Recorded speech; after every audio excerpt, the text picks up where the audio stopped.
Hello and नमस्ते everyone फेरि पनि स्वागत छ हजुरलाई मेरो प्यारो भिडियो मेरो मिनी ब्लगमै।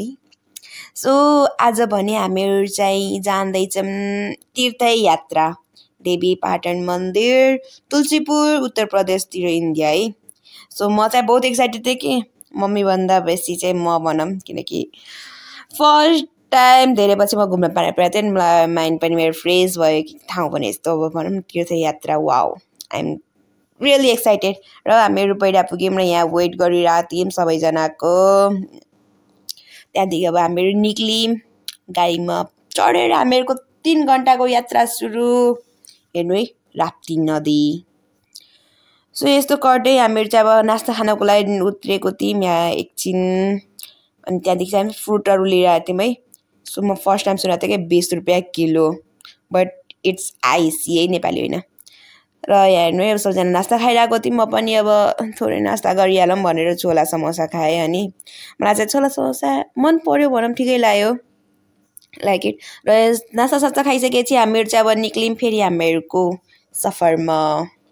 तलमाथि हेर्दै हेर्दै हामीहरूको 3 घन्टा सफरपछि हामीहरू आफ्नो फाइनल डेस्टिनेसनमा पुग्यौँ, देवी पाटन मन्दिर। कति धेरै छ हेर्नु, मजा गऱ्यो है। धेरै छैन, 10-12 कि 13 जना कति छन्।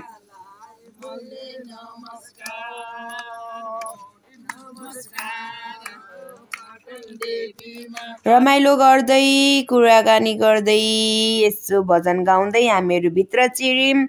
र भित्र आउँदाखेरि चाहिँ यत्रो ठुलो के, ओ माई गड, म सोचेको थिएन कि यत्रो ठुलो होला रे, हुन्छ नि। हुन त अब यसमा सबै कुरा छ के, मन्दिरदेखि लिएर यस्तो हल्का पूजाको सामानहरू पाउने ठाउँदेखि लिएर डिफ्रेन्ट मन्दिरहरू। अब एउटै मात्र भगवानको नभएर डिफ्रेन्ट भगवानहरूको मन्दिर छ। अनि ठाउँ पनि ठुलै छ, प्लस अनि कुण्ड भनौँ लाइक द्याट। अब त्यो नदी नै नुहाउने ठाउँ कुण्ड टाइप नै त्यो पनि भइगयो। अनि त्यसैमा अब निवासहरू, शान्तिवास अनि के हो धर्मशाला टाइपहरू धेरै छन्। सो मम्मीहरू चाहिँ अब यहाँनिर मम्मी आन्टीहरू पूजाको सामग्री किनिराख्नु थियो र म भने चाहिँ भिडियो बनाइरहेको थिएँ। र हामीहरू चाहिँ गयौँ मेन मन्दिर। यहाँ चाहिँ अब भिडियो बनाउनु मिल्दैन, फोन युज नगर्ने भन्ने चाहिँ, त्यही पनि म बनाइरहेको थिएँ कि सानो सानो क्लिप बनाइहालौँ भनेर। तर यतातिर चाहिँ नबनाएर यतातिर पछाडितिर बनाइरहेको थिएँ। त्यो पनि क्यामेरा लागेको थियो, पक्रिएको त जान्थेँ मेरो मोबाइल भनौँ है। But seriously I just love it के, हुन्छ नि हेर्नु न, यस्तो राम्रो के, यति शान्त, प्लस हुन्छ नि पुरै वेल म्यानेज के।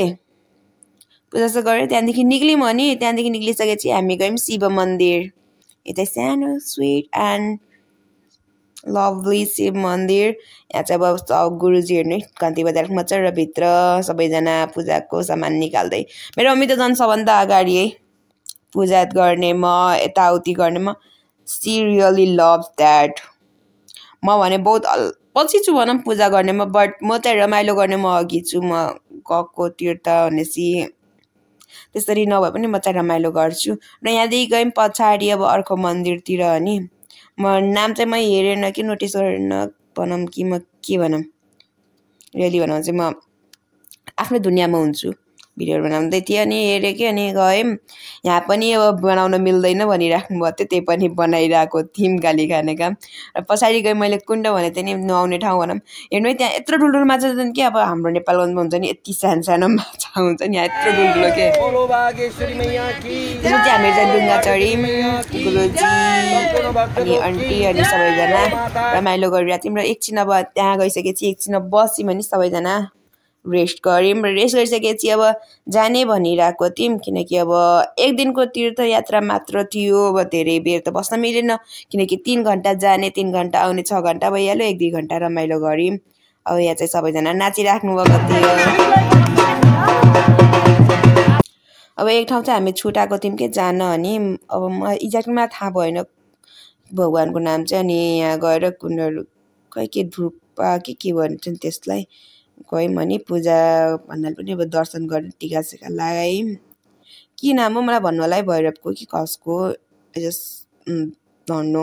र एकछिन वेट गरिसकेपछि हामीहरू चाहिँ त्यतिर आयौँ, फोटोसोटो खिचायौँ। अनि फाइनली जाने बेला।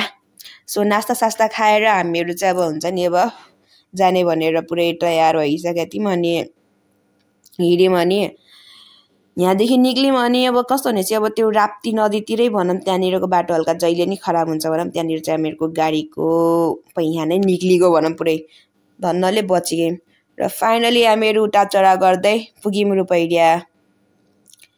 सो यही थियो हामीहरूको एक दिनको सफर। कस्तो लाग्यो भन्नु होला अनि धन्यवाद सबैजनालाई मेरो भिडियो हेरिदिएकोमा।